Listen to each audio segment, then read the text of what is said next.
What's up, guys? It's Chase from Chase's Workshop, and in this video is just going to be an update on the B-Bender. The reason it's just an update is because we've had 2 changes that we're going to do to it thanks to one of my subscribers to my channel. So in order for me to do that, I've got to order some parts and get them here and figure out how to do this and that, blah, blah, blah, blah, blah, and then we'll make a video on it.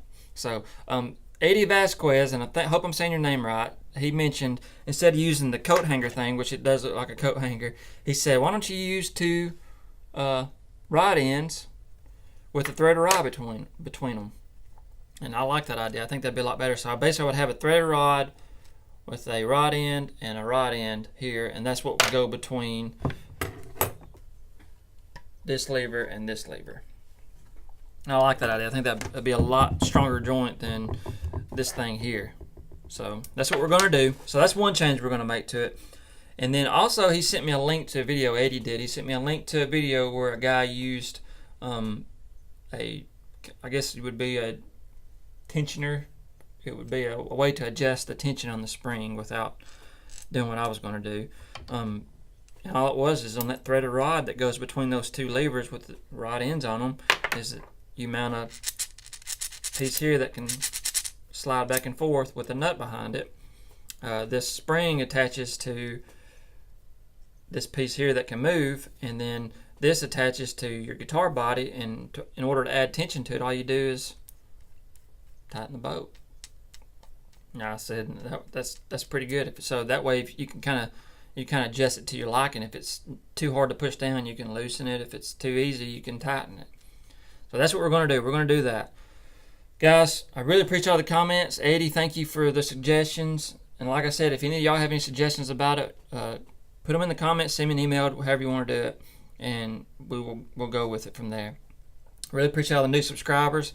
Never thought I'd have over 100 subscribers, but here I am. Guys, I really appreciate it. If there's any questions or comments, leave them below. If you like the video, give me a like, and if you like it, please subscribe. Thanks for watching. All right, guys, I'm just going to go over right quick the things that we're changing. As you know before, this is what we've had before. Just basically this mechanism here, the coat hanger looking thing.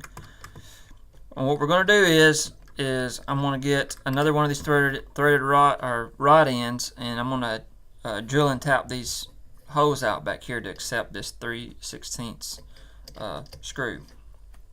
So we'll have a rod end here and a rod end here that will mount inside there.